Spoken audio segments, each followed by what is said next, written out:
Sa isang masikip na eskinita sa Quezon City, may isang lumang paupahan na amoy pritong mantika at basang semento tuwing umuulan.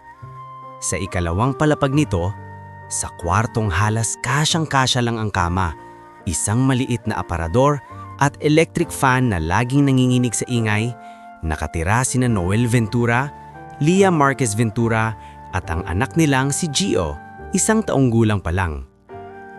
Umagang-umaga pa lang, gising na si Noel. Nakasuot na siya ng kupas na t-shirt at lumang maong, tangan ang maliit na tool bag. Habang nagtatali ng sintas, sinulyapan niya si Gio na natutulog pa sa tabi ni Lia. Payat ang bata, may bahagyang huni ng ubo at ang pisngi tila laging mainit. "Lia?" bulong ni Noel. Maingat para di magising ang bata. "May natira pa bang gatas?" Bahagyang dumilat si Lia, halatang puyat. Dahan-dahan siyang umupo at hinagod ang noo. "Konti na lang, Noel. 1 bote na lang yata. Kagabi nilagnat na naman siya." Napasinghap si Noel. "Sige, ako na bahala mamaya. May overtime ako sa talyer. Baka may extra si Mang Erning." Hindi sumagot si Lia agad. Tumitig siya sa kisame na may lamat at mantsa ng lumang tagas. Sa loob ng ilang segundo, parang may kumakaluskos sa dibdib niya. Pagod, hiya at takot na hindi niya masabi ng direkta. Paglabas ni Noel sa pinto, sumulubong ang ingay ng mga tricycle, sigawan ng mga tindera at amoy ng bagong lutong kwek-kwek sa kanto. Sa baba, nakita niya si Rhea Cañete, kaibigan ni Lia, may dalang bilaw ng kakanin. "Uy, Noel!" bati ni Rhea. Nakangiti pero halata ang awa sa mata. "May dala akong sapin-sapin, baka gusto nyo." "Salamat, Rhea," putol ni Noel, nahihiyang tumanggap. "Babayaran ko rin yan."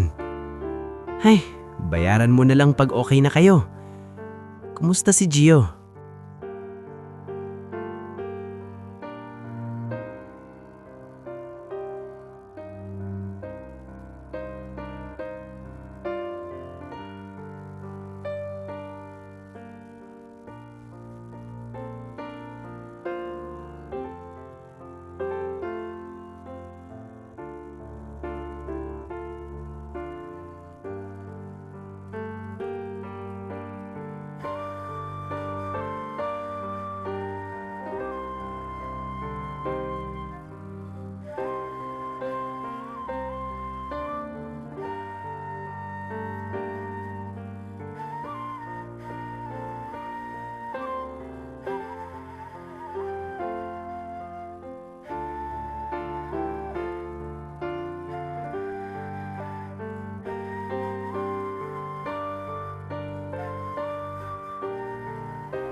At bago sumakay, tumingin ulit sa litrato, sandaling-sandali lang pero sapat para may kumislap na plano sa mata. Kinagabihan, sa paupahan, abala si Lia sa pag-aayos ng kakanin para bukas. Nanginginig ang kamay niya sa pagbalot ng suman. Sa tabi, umiiyak si Gio. Mainit ang noo. Dumating si Noel, pawis at pagod. May dalang maliit na supot ng gamot at 1 lata ng gatas. "Eto," hingan niya, inabot kay Lia. "May extra si Mang Erning, tsaka may nagbayad ng sobra sa talyer. Binigay niya yung sobra, panggatas." Tahimik si Lia. Hindi niya alam kung matutuwa ba siya o maiiyak dahil sa totoo lang, nakakapagod na laging panggatas ang usapan nila. "Salamat," mahinang niyang sabi. "Pero Noel, hanggang kailan tayo ganito?" Napatingin si Noel sa kanya. "Hanggang makaahon, hindi ko kayo susukuan." Sa loob ng ilang araw, dumalas ang pagpunta ni Damon sa talyer. Minsan kotse, minsan motor, minsan check-up lang daw, parang sinasadya. Isang hapon, dumating si Carmi Season, assistant niya. Babaeng maayos ang postura, lipstick na sakto lang, at may folder sa kamay. "Hi," sabi ni Carmi kay Leah na noon ay naghatid ng pagkain kay Noel sa talyer. "Ikaw si Leah, right?" Nagulat si Leah. Opo, bakit?" "I'm Carmi, pakilala nito. Assistant ni Sir Damon. He said you might need help." "Help?" Napakunot noo si Leah. Binuksan ni Carmi ang folder at inilabas ang envelope. "May konting tulong lang, for your baby, no strings attached." Parang napaso si Leah sa init ng kahihiyan. "Hindi ko kailangan to," mabilis niyang sabi. Pero tumingin siya sa envelope. Iniisip niya ang lagnat ni Gio, ang gatas, ang utang sa tindahan. "Hindi ito utang," sabi ni Carmi, malumanay pero may diin. "It's kindness. Minsan kailangan lang nating tanggapin." Sa gabing iyon, dumating si Tita Minda Marquez, ina ni Leah. Bit-bit ang suklay at amoy ng mamahaling pulbo, kahit halatang hindi naman sila mayaman. Umupo siya sa maliit na sala na may plastik na mesa at sinipat ang paligid na parang hinuhusgahan. "Anak, hanggang dito na lang ba buhay mo? Sa kwartong amoy yusi, sa lalaking walang pangaap?" Napalunok si Leah. "May pangarap si Noel, ma. Kumikilos siya." "Tss, kumikilos? Bakit di kayo makaahon? 10 taon, ganyan pa rin? Tingnan mo anak mo, laging nilalagnat. Pag natuluyan yan, kasalanan mo." Para bang may pako na tumusok sa dibdib ni Leah. "Ma, wag ganyan." "Ganyan ang totoo. Kung may pagkakataon kang makatakas sa hirap, kunin mo. Wag kang magpakatanga." Pag-alis ni Tita Minda, umupo si Leah sa gilid ng kama, hawak ang envelope na iniwan ni Carmi sa ilalim ng folder ng kakanin. Hindi niya alam kung paano napunta sa bag niya, parang kusa, parang may sariling buhay. Dumating si Noel, pagod, amoy langis. "Leah, kumusta si Gio?" "Natutulog," sagot ni Leah, pilit normal. "Bumaba na lagnat." Umupo si Noel at hinaplos ang buhok ni Gio. "Salamat sa Diyos." Tahimik sila.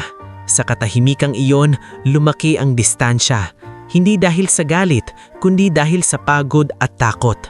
Napansin ni Noel ang malamig na tingin ni Leah, ang hindi niya maipaliwanag na lungkot. "Leah," dahan-dahan niyang sabi, "kung may problema, sabihin mo lang, magkasama tayo." Napapikit si Leah. Gusto niyang sumigaw, gusto niyang umiyak, pero sa halip, tumanda lang siya. "Pagod lang ako." Ilang araw pa ang lumipas, mas lumakas ang bulong sa paligid. Si Leah raw swerte, may mayamang nagpapapansin. Si Rhea minsang sinubukang kausapin siya sa labas ng paupahan habang nagwawalis. "Leah," maingat na sabi ni Rhea, "hindi kita huhusgahan ha, pero ingat ka. Minsan yung tulong may kapalit." "Naguguluhan na ako, Rhea," sagot ni Leah, nangingilid ang luha. "Pagod na ako. Ang bigat-bigat araw-araw." "Alam ko, mahinang Rhea. Pero si Noel, mahal kayo. Kita ko yun." Isang gabi, umulan ng malakas. Parang may bagyong gustong mag-isa lang sa eskineta. Si Gio nilagnat ulit, umiiyak, at si Noel wala pa dahil sa overtime. Sa gitna ng kaguluhan, tumunog ang cellphone ni Leah, unknown number. "Hello?" Nanginginig niyang sagot. Boses ni Damon ang sumagot, kalmado. "Leah, it's Damon.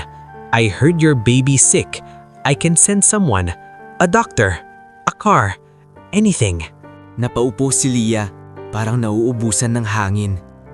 Bakit niya to ginagawa? May sandaling katahimikan sa linya, parang maingat ang bawat salita. "Because I know what it feels like to be trapped. And you don't belong there." Naminginig ang kamay ni Leah sa telepono. Sa labas kumikidlat. Sa loob umiiyak si Gio. At sa puso ni Leah may 2 boses na nagbabonggaan. Ang boses ni Noel na, "Magkasama tayo." At ang boses ng takot na, "Paano kung hindi na kayo makaligtas?" Nang dumating si Noel bandang hating gabi, nadantan niyang tahimik ang kwarto. Nakatulog si Gio, may basang bimpo sa noo. Si Lia nakaupo lang, nakatalukbong ang kumot, may bag sa tabi. Hindi pa puno, pero may laman na. Lia, tanong ni Noel, mahina. Bakit gising ka pa? Hindi siya tumingin. Noel, pagod na ako. Lumapit si Noel, luluhod sana sa harap niya, pero napansin niya ang bag. Anong yan? Dahan-dahang tumayo si Lia. Hindi ko alam kung paano sasabihin pero pakiramdam ko nilulunod na tayo ng buhay. Anong ibig mong sabihin? Nanginginig ang boses ni Noel. Huminga ng malalim si Lia, halos hindi makapagsalita. May pagkakataon. Para kay Gio. Para sa akin. Para sa mas maayos na buhay.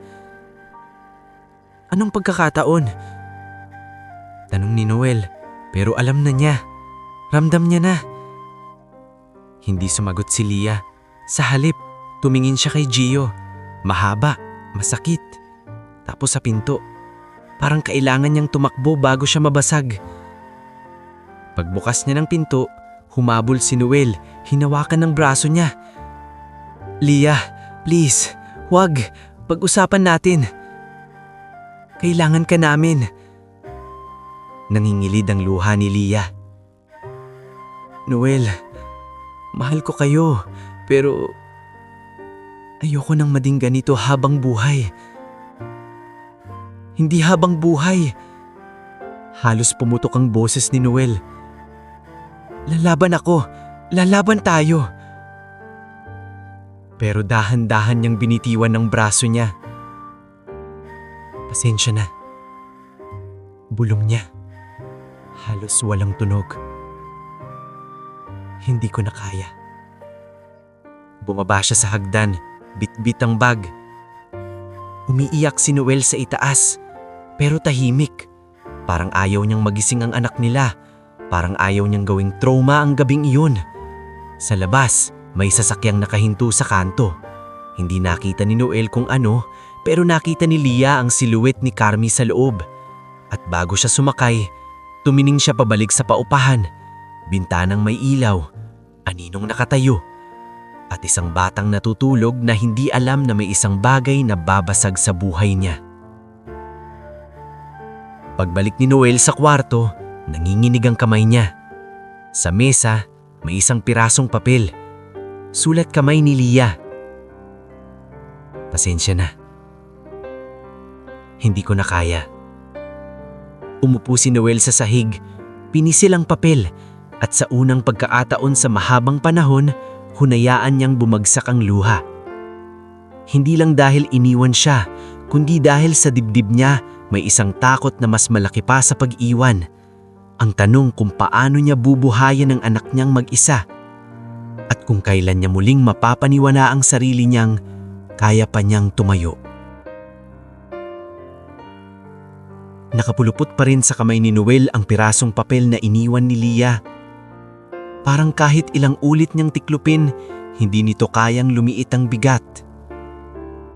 Nang gabing iyon, sa sahig ng maliit na kwarto, nakatulog siyang nakasandal sa gilid ng kama habang si Gio ay himbing na himbing sa ibabaw, hindi alam na may pader nang bumabasag sa mundo nila. Kinabukasan, hindi na umiyak si Noel. Mas nakakatakot ang katahimikan sa mukha niya. Yung klaseng katahimikang may kasamang desisyon. Sa talyer, napansin agad ni Mang Erning ang pamumutla niya. Ventura. Mahinang tawag ni Mang Erning, iba ang tono sa dati niyang pasigaw. Kumain ka na ba? Imiling si Noel, nakatitig lang sa makina na parang doon siya nakakapit para di bumigay. Alam ko na. Dagdag ni Mang Erning, hindi na nagpaligoy-ligoy. Si Lia. Hindi na sumagot si Noel. Pumikit lang siyang sandali, Saka umanok na umaamin na natalo siya sa isang labanan na hindi niya alam kung paano ipinaglaban.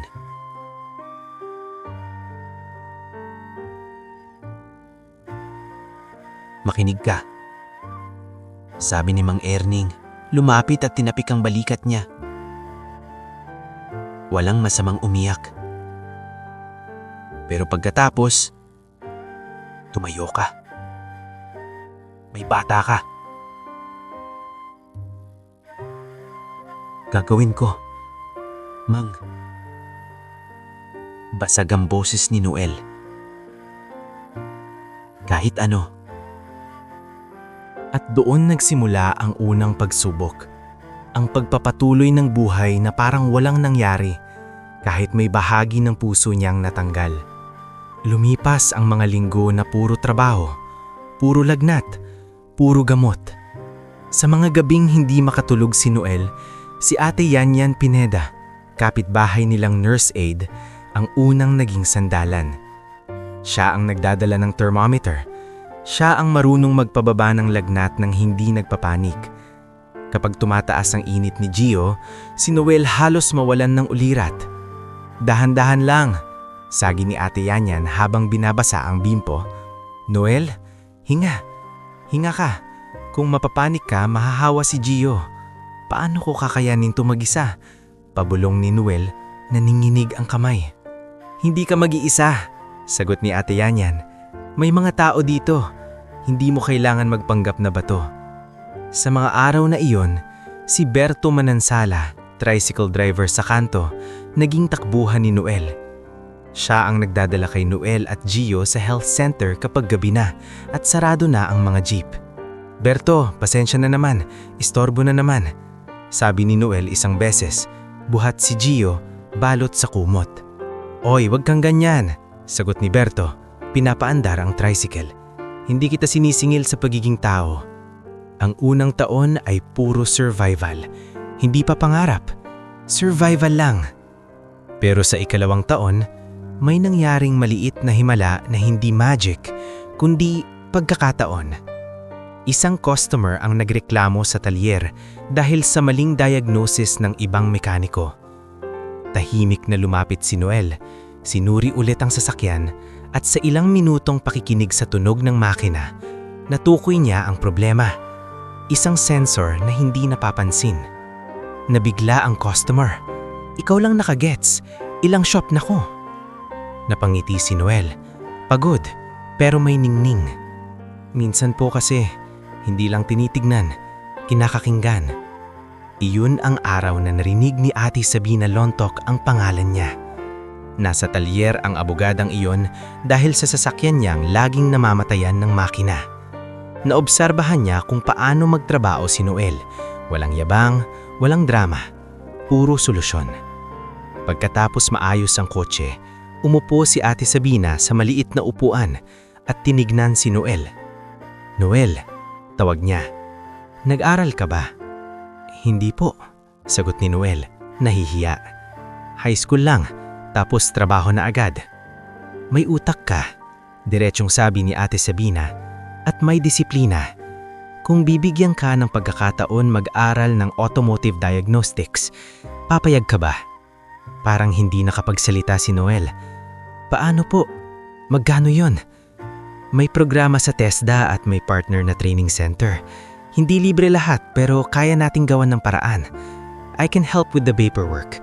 Mang Erning can recommend you. At kung kailangan ng garantos para sa maliit na loan sa tools at tuition, ako." Naluha si Noel sa hiya at pasasalamat. "Bakit niyo po ako tutulungan?" Tumikhim si Ate Sabina.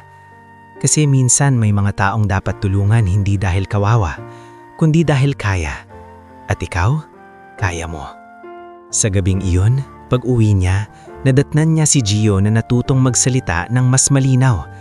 "Tay!" sigaw ng bata, tumatakbo kahit medyo sakitin pa rin. Bumaba ang tuhod ni Noel sa pagod at saya. Binuhat niya si Gio at bumulong.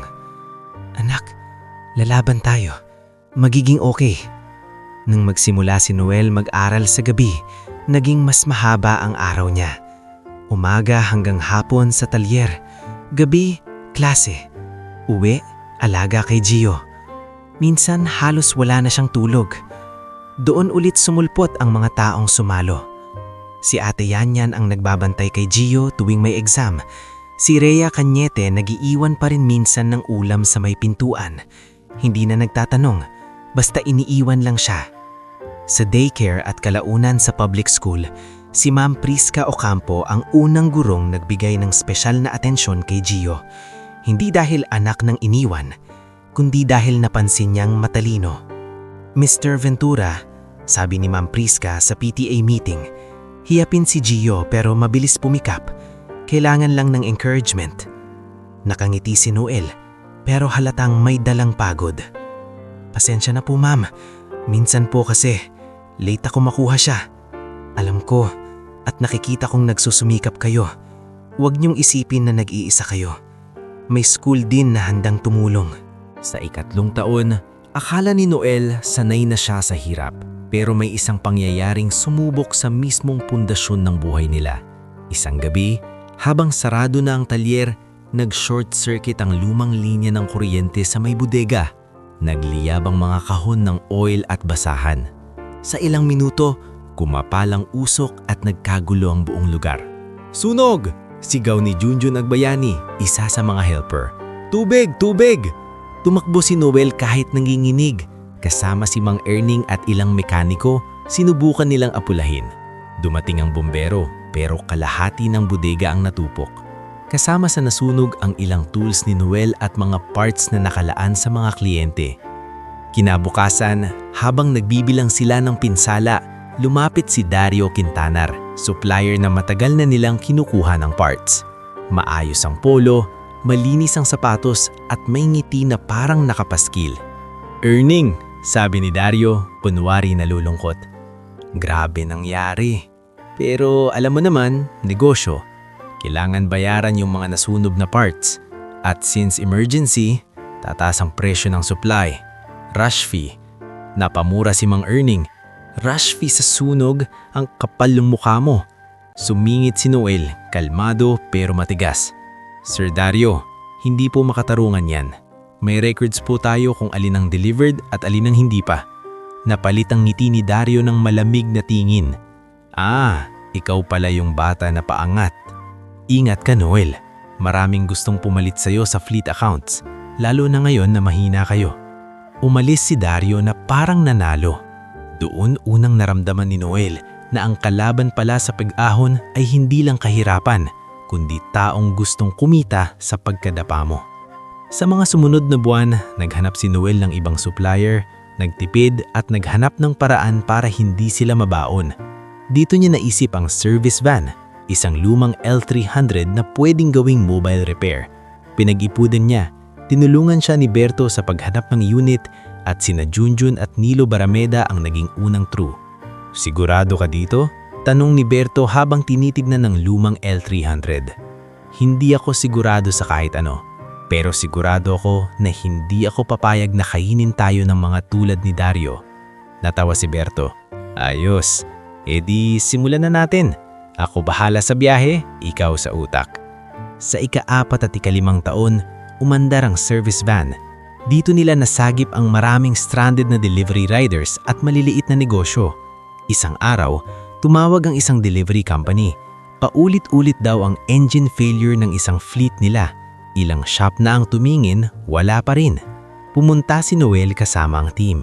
Pinakinggan niya ang makina, sinuri ang pattern at napansin niya ang isang maliit na error sa maintenance schedule at isang part na hindi tugma sa model. Inayos niya ang sistema, hindi lang isang sasakyan. Sa opisina ng kumpanya, isang babae ang lumapit, si Miranda Yu, Operations Manager, maayos magsalita at diretso sa trabaho.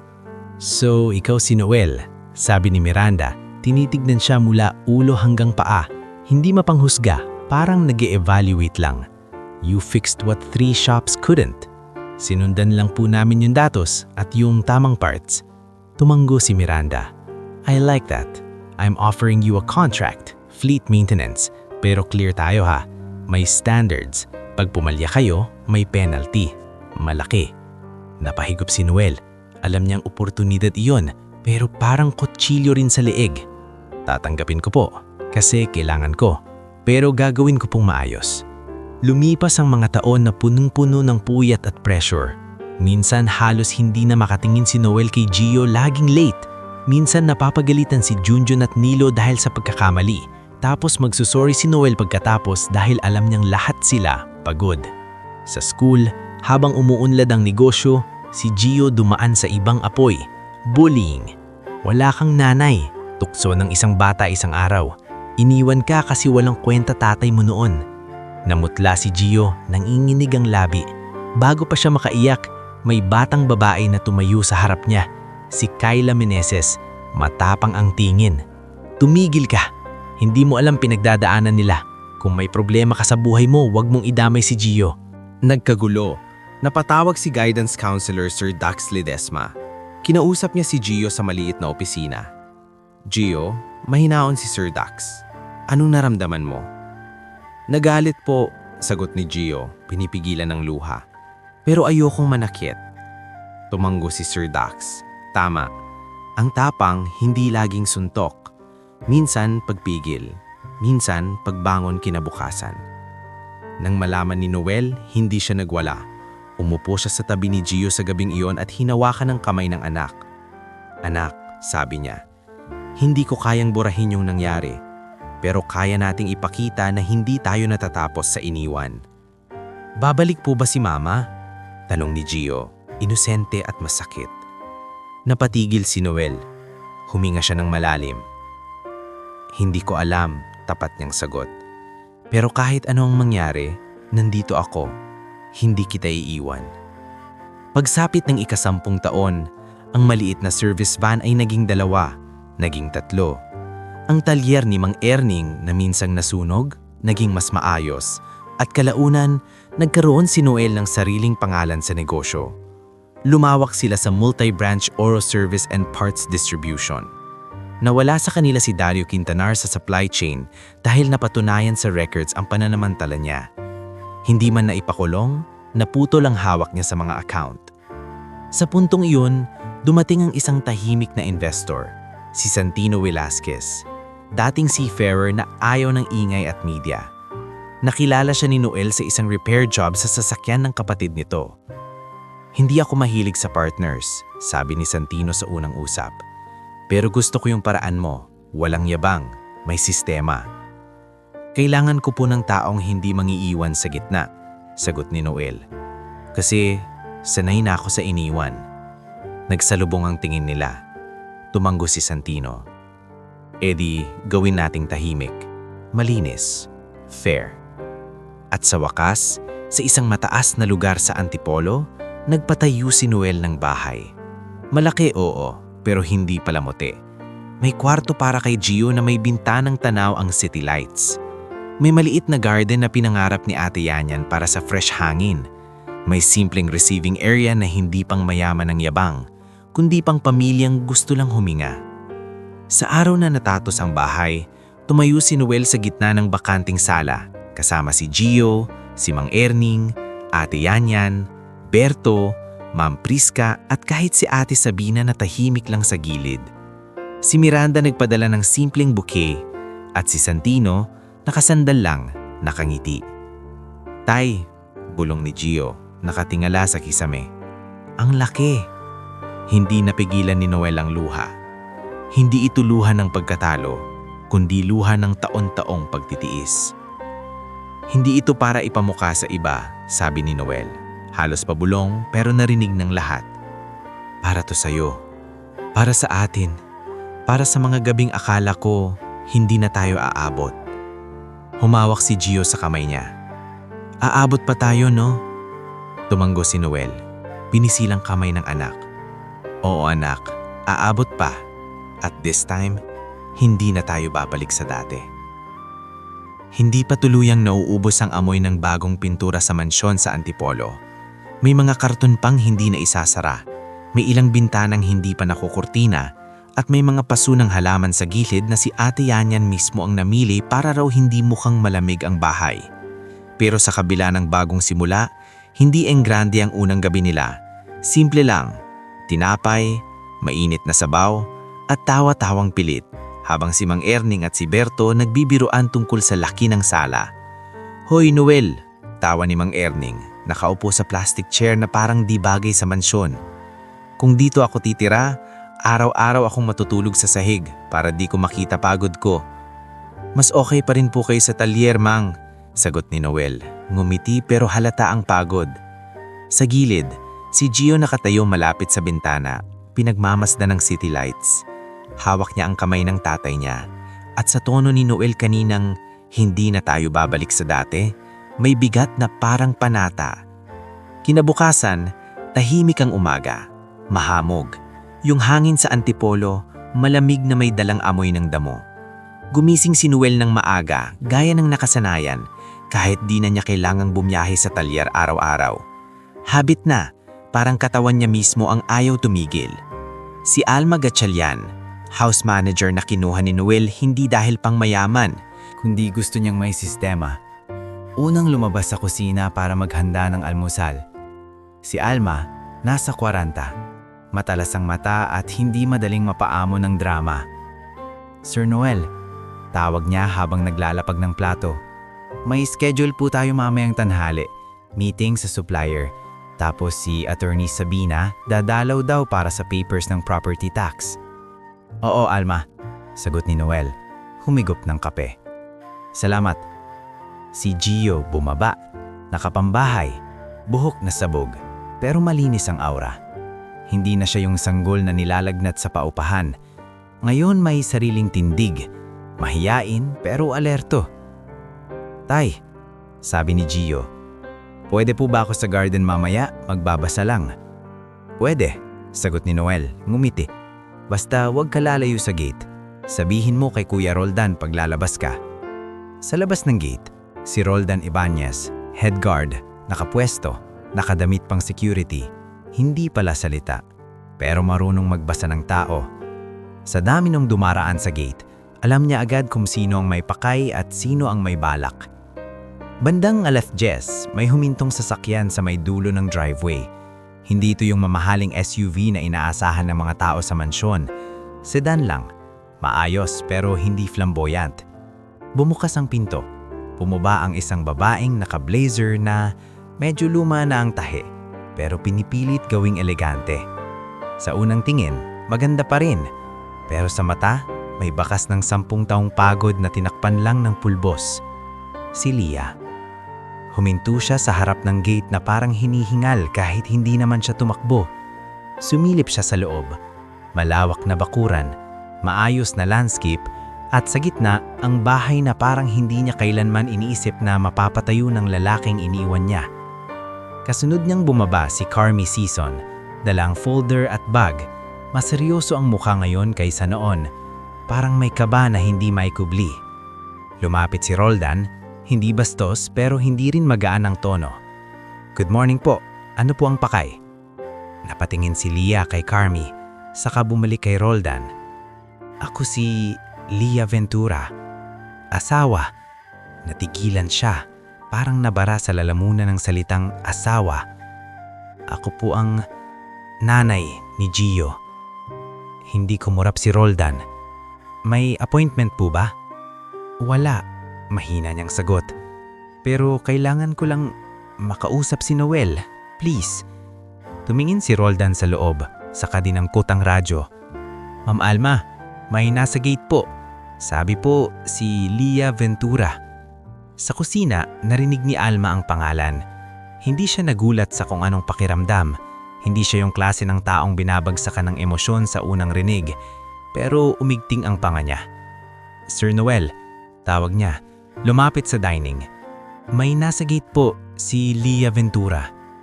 Sakto, parang tumigil ang kutsara ni Noel sa ere. Hindi siya napatingin agad. Parang kailangan niya munang pigilan ng dibdib niya bago siya itaas ang mata. "Anong sabi mo?" "Paos." "Si Lia po," ulit ni Alma, diretso. "Nasa gate. Gusto kayong makausap." Si Gio na kanina'y kalmado, biglang nanigas. Hawak niya ang baso ng gatas at sa salitang Lia, parang may lumang sugat na nagising. "Nanay ko po ba?" Mahina niyang tanong halos hindi marinig. Hindi agad sumagot si Noel. Tumayo siya, dahan-dahan, parang may bigat ang tuhod. Huminga siya ng malalim, saka tumingin kay Alma. Hindi siya papasok basta-basta. Sabi ni Noel, kontrolado ang boses. Pero papuntahin mo siya sa receiving area. Dito lang. At tawagan si Attorney Sabina. Gusto ko may saksi. Tumango siya. Opo. Sa labas ng gate, bumukas ang maliit na side door. Si Alma mismo ang lumapit, kasama si Roldan. Tiningnan niya si Lia mula ulo hanggang paa. Walang insulto, walang paghama, assessment lang. Ma'am Lia, pwede po kayong pumasok, pero hanggang receiving area lang at may kondisyon. Wala pong esena. Nandito po ang bata. Nalunok si Lia. Wala akong balak mag-esena. Bulong niya. Gusto ko lang makausap sila. Habang naglalakad sila sa driveway, bawat hakbang ni Lia parang may kasamang alaala. Yung eskinita, yung sulat, yung iyak ni Noel, yung sanggol na iniwan. Pero ngayon, mansyon ang nasa paligid. Parang sinampal siya ng resulta ng mga taon. Pagdating sa receiving area, pinaupo siya ni Alma sa isang sofa. Maayos ang mga gamit. Simple, hindi ostentatious. May framed photo sa side table. Si Noel at si Gio sa harap ng talyer, kasama si namang Erning at Berto. Lahat nakangiti. Napatitig si Lia roon, parang may sumikip sa dibdib niya. Dumating si Noel ilang minuto pagkatapos. Hindi siya nagmadali. Hindi rin siya nagpatagal para paglaruan ng tao.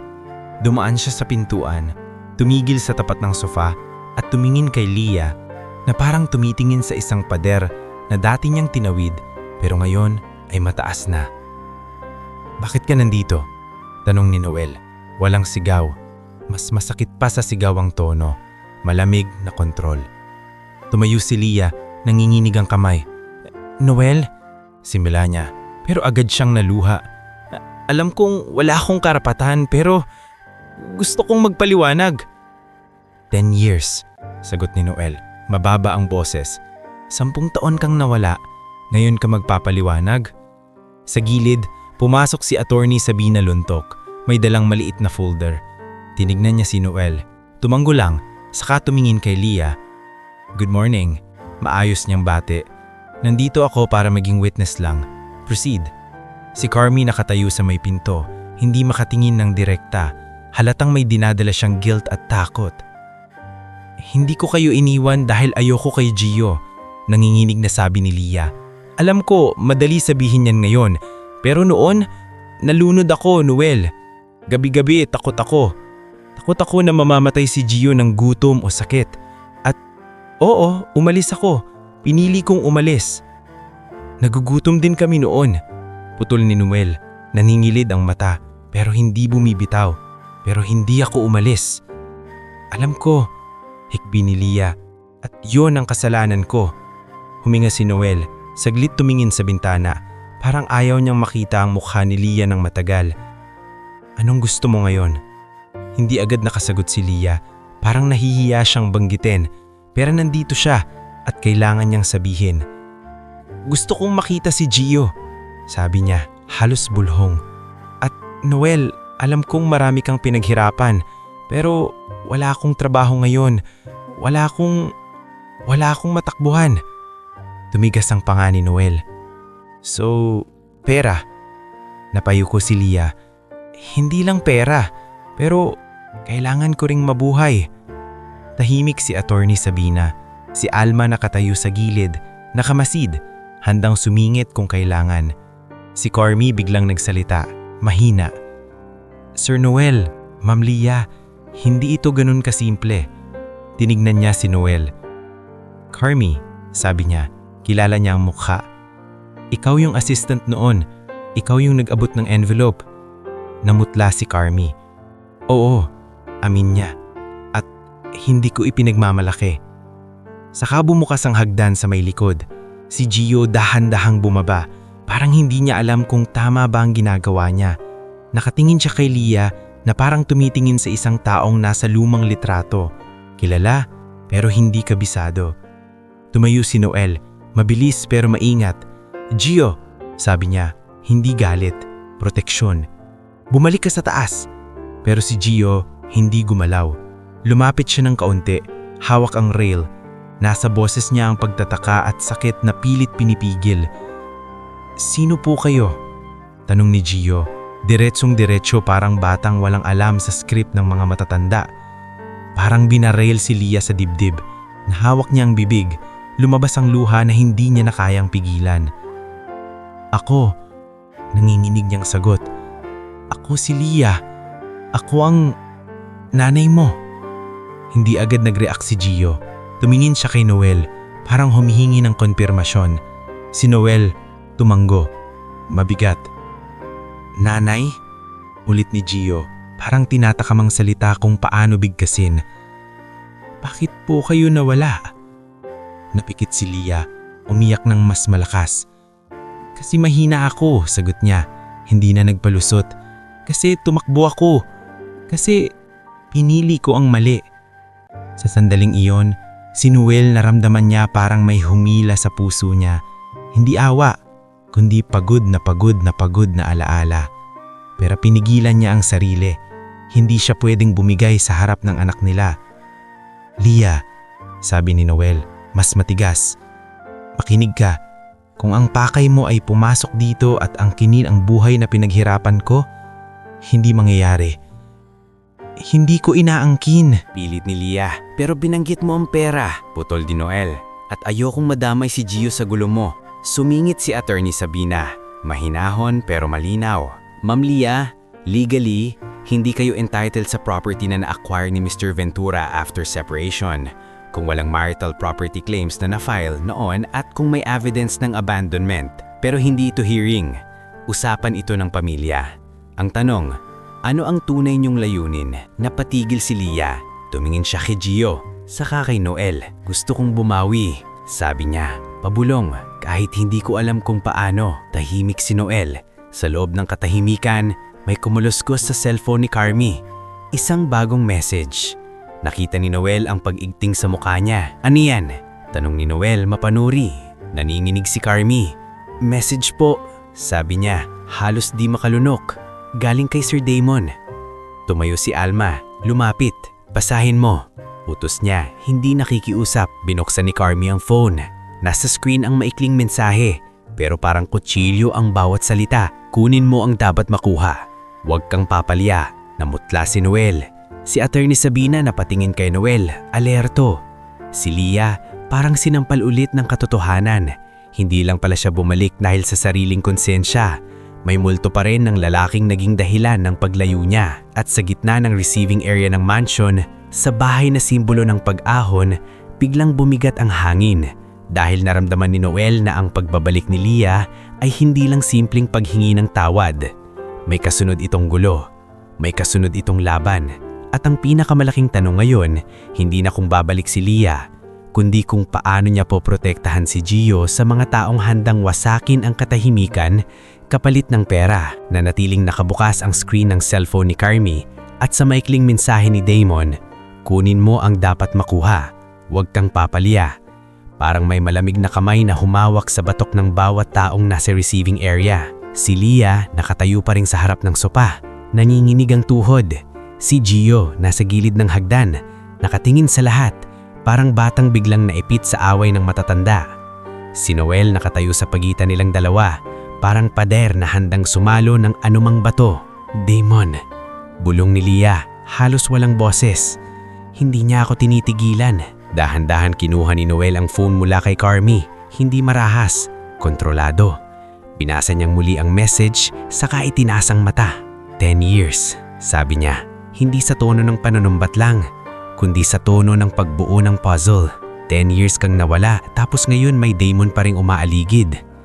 Ano ba talaga, Lia? Bumalik ka dahil gusto mong bumawi o dahil may nagtutulak sa'yo? Napapikit si Lia. Luha ng luha. Bumalik ako dahil wala na akong ibang mapuntahan. Amin niya. Pero oo, may nagtutulak. Natatakot ako. Sumingit si Attorney Sabina Lontok. Mahinahon pero matalimang linaw. Ma'am Lia, threats, blackmail, anything that can be documented? Tumanggo si Lia, nanginginig ang labi. May mga messages siya. Pero wala akong lakas noon. Ngayon lang ako nagkaroon ng tapang. Si Alma Gatchaliana, nakatayo sa gilid, huminga ng madalam. Sir Noel, may bata.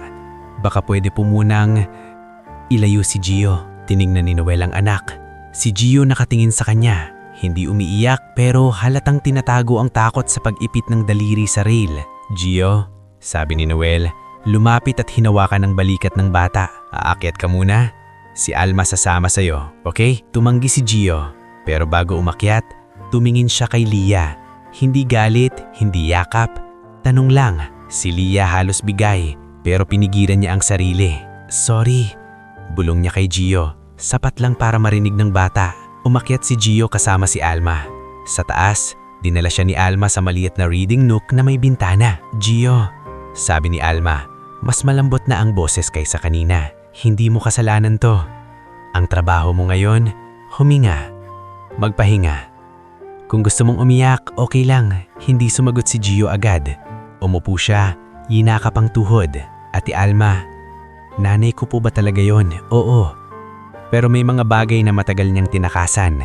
Hindi ibig sabihin nun wala kang halaga. Sa ibaba, nagsimula ang unang hakbang ni Noel. Hindi emosyon, kundi sistema. Tinawagan niya si Miranda Yu. Miranda, diretso niya sa phone. May gulo, need ko ng tulong. Baka maapektuhan ng PR at contracts. Sumagot si Miranda ng walang paligoy. I'm listening. What's the threat? Damon Alcantara, sagot ni Noel. Connected siya kay Lia. May message na nagpapahiwatig ng pressure. Huminga si Miranda. Okay, don't panic. I'll loop in our compliance and may PR consultant akong kilala. But you need legal steps. Sabina's there, right? Oh, good. Lock down your comms, don't post anything, and prepare documentation. Pagkababa ng phone, hinarap ni Noel si Carmi. Carmi? Sabi niya, may iba ka pa bang messages? Emails? Anything? Nanginginig si Carmi pero tumanggo. Meron po, marami. Simula nung lumala yung problema ni Sir Damon, pinapagawa niya sa akin yung mga bagay na ayoko. Gamitin natin, sabi ni Ate Sabina, diretso. Pero kailangan mong maging handang magsalita. Hindi pwedeng kalahati lang. Handa na po, sagot ni Carmi, luha ang mata. Pagod na po ako. Si Lia, nakaupo na ngayon, parang wala ng lakas. Noel, mahina niyang sabi, ayoko nang maging kasangkapan. Pero natatakot ako. May mga taong sumusunod sa kanya. Nung umalis ako noon, akala ko gaganda buhay ko. Hindi pala. Naging bihag ako. Hindi sumagot si Noel agad. Hindi dahil walang sasabihin, kundi dahil ayaw niyang magkamali ng hakbang. Alam niyang kapag naging emosyonal siya, si Gio ang masasaktan. Ganito, sabi ni Noel sa wakas. Tumingin kay Ate Sabina. Legal first. Tumanggo si Ate Sabina. We can file a complaint, but mas mainam kung may pattern ng coercion and financial fraud. Damon is a businessman. It's rarely just personal. At parang sinagot ng tadhana, nagsimula ang sunod-sunod na pag-atake sa labas. Kinahapunan, tumawag si Junjun Agbayani, halatang hingal. Boss Noel, sigaw niya sa phone. Yung isang supplier natin, nag-cancel. Sabi may issue raw sa reputation natin. May kumakalat. Anong kumakalat? Tanong ni Noel, kumunot ang noo. May vlog, boss, sagot ni Junjun. Trending sa lokal. Sinasabing inaagawan daw ng bata yung tunay na nanay. Saka sinasabi nilang tinago mo raw yaman at pinahirapan mo raw si Ma'am Lia. Nanlaki ang mata ni Noel. Sino nag-post? Ayla Serrano, boss, yung PR vlogger. Ang daming comments. Napapikit si Noel. Okay, huwag kayong mag-react. Continue operations. I'll handle. Tawag ulit si Miranda, halos sabay. I saw it. The vlog. It's designed to provoke you. Don't take the bait. May gumagalaw, sagot ni Noel, mababa ang boses. Si Damon. Hindi pa natatapos doon. Kinabukasan, dumating si Dario Quintanar. Parang multong bumalik sa buhay nila. Sa main branch, hawak ng bagong kontrata at nag-aalok ng exclusive supply. kapalit ng mas mataas na presyo, habang palihim na pinipilit ang mga tao ni Noel na lumipat. Boss, bulong ni Nilo Barameda. Parang sinisira tayo sa mga fleet. May tumatawag, nag-aalangan. Sa office, bumuo si Noel ng maliit na crisis team.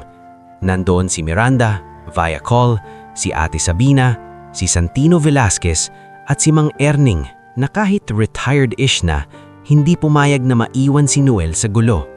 Alam ko galawan ni Dario, sabi ni Mang Erning, nanginginig ang boses sa inis. Yan ang tipo ng tao na kapag nakita kang humihina, kukunin niya lahat. Sumingit si Santino, tahimik pero matalim. We don't play their game. We document. We counter with facts. Exactly, sabi ni Ate Sabina. We need audit trail, contracts, communications. If Damon is using defamation to manipulate suppliers, we can build a case. At sa gitna ng plano, si Leah biglang nagsalita. May hawak ako. Lahat na patingin sa kanya. Kahit si Noel bahagyang nagulat. Hindi ko dinala kanina, tuloy ni Leah. Nanginginig pero pinipilit tumatag. Pero may screenshots ako.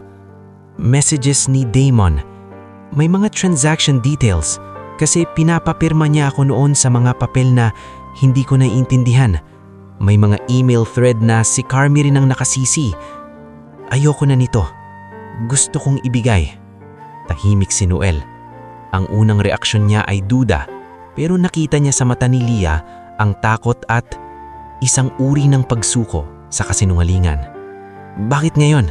Tanong niya, mababa. Dahil nakita ko si Gio. Sagot ni Leah, luha ulit.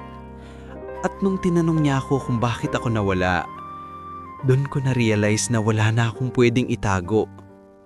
Kung may gagawin akong tama sa buhay ko, ngayon na. Sumingit si Miranda sa speaker. Noel, if Leah has evidence, we can turn the narrative, but carefully. Legal first. Nag-set sila ng formal meeting sa isang neutral na lugar. Isang maliit pero maayos na conference room sa opisina ni Attorney Sabina sa Ortigas. Hindi mansyon, hindi talyer. Neutral. Corporate, may CCTV, may record. Dumating si Noel, suot simpleng long sleeves. Kasama si Attorney Sabina. Kasama rin si Miranda at auditor na si Ramon Silang. Isang lalaki na parang walang emosyon. Puro numbers at documents. Dumating si Leah, kasama si Carmi. Halatang kinakabahan pareho. Si Santino, nasa likod lang, parang anino, pero nandon para sa suporta. At dumating si Damon Alcantara. Sakto sa oras, nakasuit, dala ang ngiting sanay sa boardroom. Sa unang tingin, parang siya ang biktima ng gulo. Ganyan siya kagaling magdala ng sarili. Noel, bati ni Damon, parang walang kasalanan. Long time. I didn't expect you'd become this. Hindi ko rin in-expect na aabot ka sa panimira. Sagot ni Noel, diretso. Umupo si Damon, tumawa ng bahagya. Paninira? Lawyer please, we're adults. Dito tumayo si Leah, biglang nagkaroon ng lakas na parang hindi kanya. Hindi ka adult, Damon? Sabi niya, nanginginig ang boses, pero malinaw. Kinamit mo ko. Pinangakuan mo kong buhay pero ginawa mo kong dekorasyon. At ngayon, gusto mo kong gawing sandata laban kay Noel. Tumigil ang ngiti ni Damon. Leah, babala niya. Mababa ang boses. Sit down. Hindi, sagot ni Leah. Luha ang mata. 10 taon akong tahimik. Ngayon, magsasalita ako. Kinuha ni Ramon Silang ang mga dokumento at inilapag sa mesa. Mr. Alcantara, this is a documented meeting. Any threats or coercion will be noted. Ngumiti si Damon. Threats? Lawyer, please. We're adults. Dito tumayo si Leah, biglang nagkaroon ng lakas na parang hindi kanya. "Hindi ka adult, Damon?" sabi niya. Nanginginig ang boses, pero malinaw. "Ginamit mo ko. Pinangakuan mo kong buhay pero ginawa mo kong dekorasyon. At ngayon, gusto mo kong gawing sandata laban kay Noel." Tumigil ang ngiti ni Damon. "Leah," babala niya, mababa ang boses. "Sit down." "Hindi," sagot ni Leah. Luha ang mata. 10 taon akong tahimik. Ngayon, magsasalita ako." Kinuha ni Ramon silang ang mga dokumento at inilapag sa mesa. "Mr. Alcantara, this is a documented meeting. Any threats or coercion will be noted." Ngumiti si Damon. "Threats? Lawyer, please. We're adults." Pagkatapos ng meeting, sa parking lot, malamig ang hangin. Si Leah halos hindi makatayo sa panghihina. Si Noel lumabas. Nakita siyang nakasandal sa poste, nanginginig. Hindi siya lumapit agad, pero narinig niya ang mahina, basag na boses ni Leah. "Noel," sabi niya, "alam kong hindi mo ko mapapatawad, pero salamat sa pagkakataong magsabi ng totoo." Si Noel tumingin sa kanya, pagod ang mata. "Hindi ito tungkol sa iyo lang," sagot niya. "Tungkol ito kay Gio." At parang sinadyang dumating ang pinaka-personal na climax, lumapit si Gio, kasama si Alma at Sir Dax na sinundo ni Noel para masiguradong may support ang bata. Si Gio hindi umiiyak pero halatang may pinipigil. Humakbang siya kay Leah. "Bakit po kayo umiiwan?" tanong niya ulit, pero ngayon mas matanda ang tono, mas mabigat. Hindi na umiwas si Leah. Umiyak siya. Tumango. "Dahil duwag ako." Sagot niya, diretsyong parang kutsilyo sa sarili. "Dahil tumakbo ako sa hirap at inisip ko na pag may pera, mawawala ang takot. Pero hindi pala. Mas lumaki lang ang kasalanan." Nanginginig ang labi ni Gio. "Kung duwag kayo, ano po kayo ngayon?" Napatigil si Leah. Tinignan niya si Noel, saka si Gio. "Sinusubukan kong maging tao," sagot niya. "Kahit huli na." Tahimik si Noel, nakatingin sa anak niya. Sa loob niya may gustong sumabog. Galit, sakit, lungkot. Pero pinili niyang maging pader pa rin. Dahil alam niyang ang tunay na kabayaran dito ay hindi pera, hindi kaso, kundi panahon at kung paano nila bubuuin ang buhay pagkatapos ng gulong ito nang hindi na muling pinakabalik ang anak sa parehong sugat. Matapos ang gabing iyon sa parking lot, yung gabing tinanong ni Gio ang tanong na parang bato sa dibdib ng lahat, hindi agad gumaan ang hangin sa mansyon. Walang bigla ang yakapan, walang okay na tayo. Ang meron lang ay katahimikan na kailangan nilang harapin ng dahan-dahan, araw-araw, parang sugat na ayaw piliting magsara.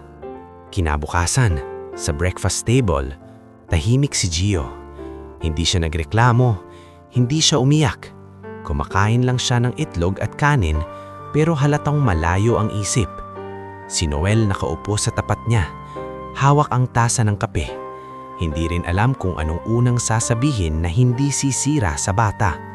Si Alma nakatayo sa gilid, naglalapag ng prutas. "Sir Noel," mahinahon niyang sabi, "may schedule po kayo mamayang hapon, meeting with the community leaders sa QC, tungkol sa scholarship na gusto niyong simulan."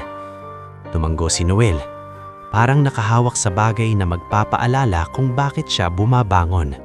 "Oo, push natin." Pag-alis ni Alma, si Gio biglang nagsalita, mahina. "Tay, pag umalis ulit si Mama, kasalanan ko po ba?" Parang kinuryente si Noel, mabilis niyang inilapag ang tasa. Lumapit siya at hinawakan ng kamay ng anak.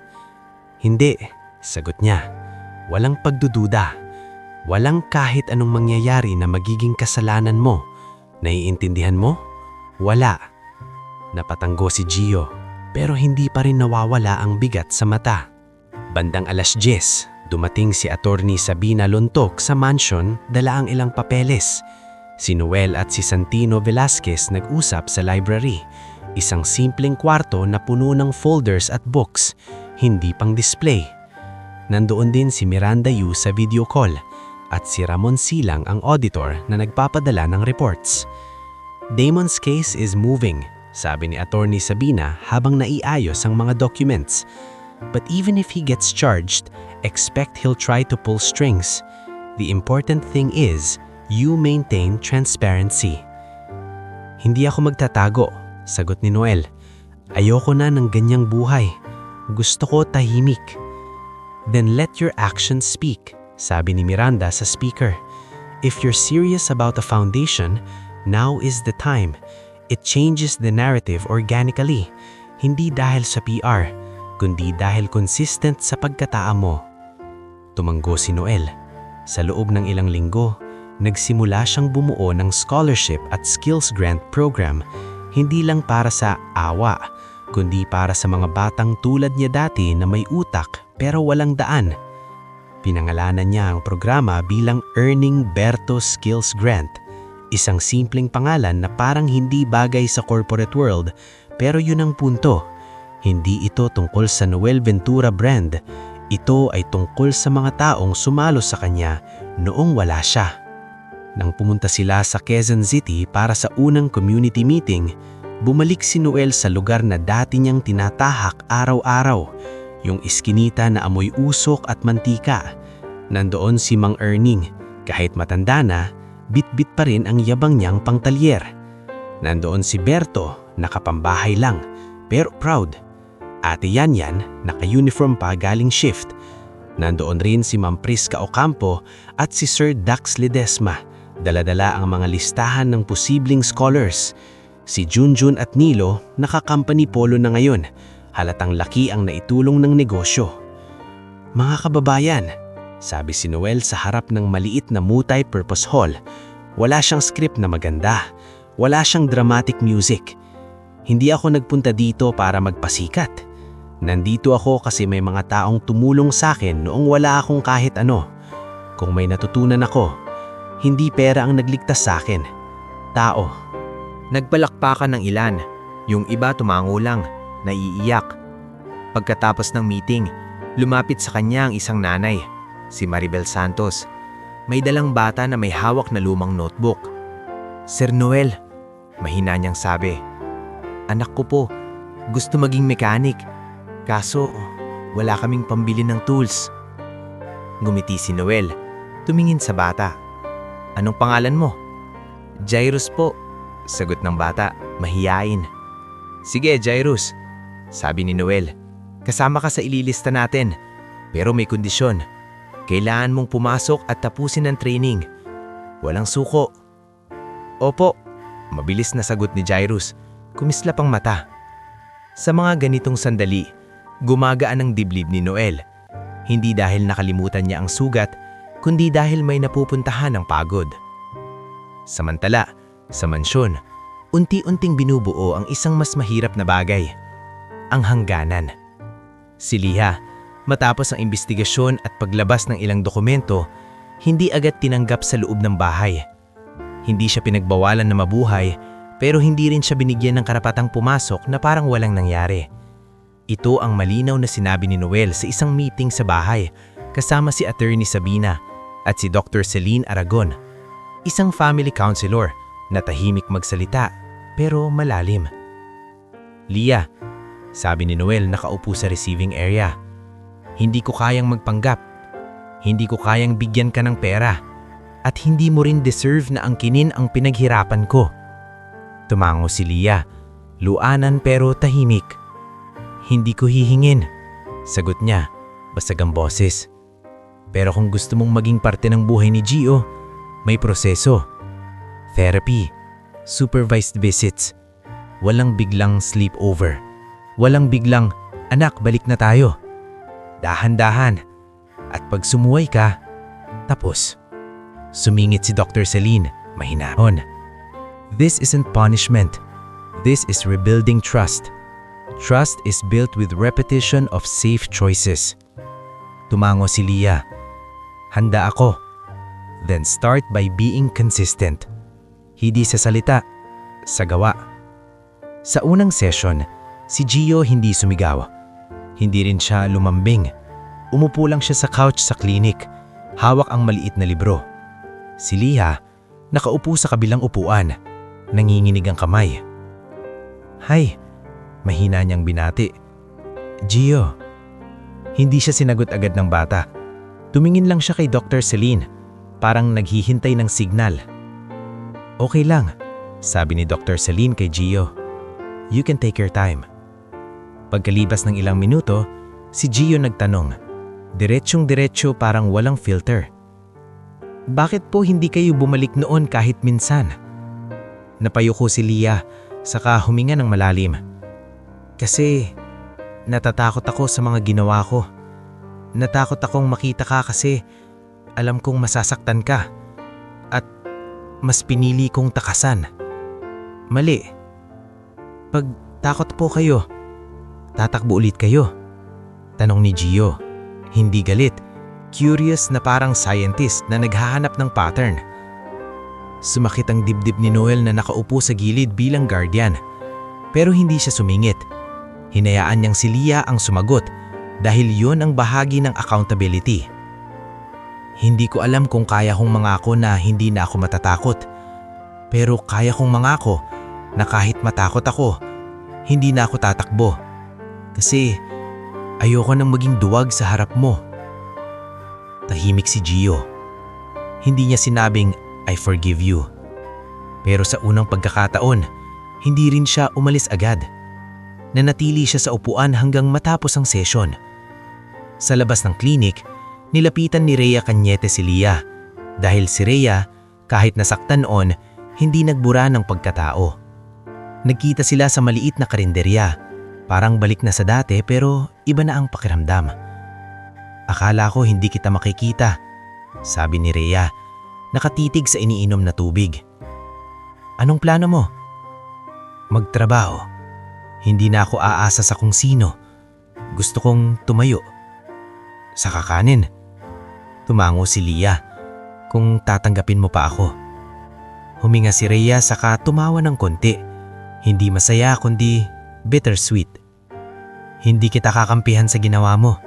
Pero kung seryoso ka sa pagbabago, tutulungan kita. Kasi ayoko ring mamatay ka ng hiya. Sa sumunod na buwan, nag-umpisa si Leah bilang assistant ni Rhea sa maliit na negosyo. Maagang gumigising, nagbabalot ng suman, nagdadala ng bilaw. Walang glamour, walang daemon, walang luxury. Pero bawat araw na hindi siya tumatakbo, parang maliit na bayad sa kasalanan niya. Sa mansyon, umuusad ang buhay ni Gio sa ibang direksyon. Sa tulong ni Ma'am Preska at Sir Dax, sumali siya sa robotics club. Natuwa si Noel nang makita ang anak niyang nagbubuo ng maliit na toy car na may sensor. Parang bumabalik ang pagiging curious na natabunan ng trauma. Kyla! Tawag ni Gio sa video call. Kinakausap ang kaibigan niyang si Kyla Meneses. Gumagana na yung sensor. Pag may obstacle, liliko. Tingnan mo na, tawa ni Kyla sa screen. Ang galing mo talaga. Sabi ko sa'yo, huwag mong pakainin ng lungkot yung utak mo. Sa gabing iyon, nakaupo si Noel at Gio sa balcony ng mansion. Tahimik ang paligid, tanawang city lights. Sa ibaba, may simpleng salusalo sa garden. Si Mang Erning, Ate Yanyan, Berto, Junjun, Nilo at pati si Santino. Walang fireworks, walang banda. Kwentuhan lang at tawanan. Tay, sabi ni Gio, nakasandal sa upuan. Hindi po ba kayo napapagod? Napangiti si Noel pero may lungkot sa dulo. Napapagod pero mas nakakapagod yung bumalik sa dati. Yung sinabi nyo na hindi tayo yumaman para ipamukha, bulong ni Gio. Totoo po yun? Tumanggo si Noel. Oo, yumaman tayo para hindi na tayo matakot sa gutom. Para may pagpipilian ka. Para pag may umalis, hindi ka mamamatay. Tahimik si Gio, saka biglang tinanong ang pinakamalambot.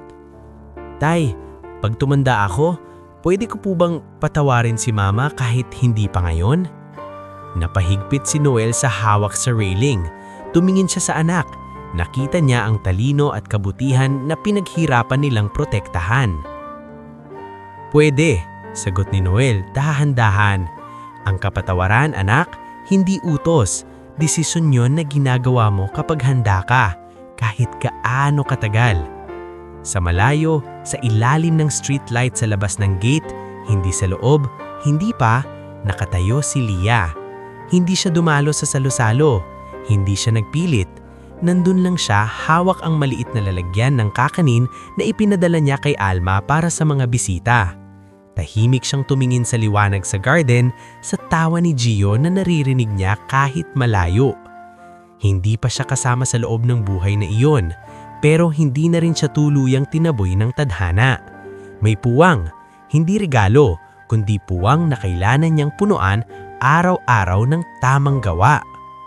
At habang si Noel at Gio nakatingin sa city lights, malinaw sa kanila ang isang bagay. Ang pag-angat nila ay hindi pagtatapos ng sugat, pero ito ang simula ng buhay na hindi na nagpapatalo sa parehong takot.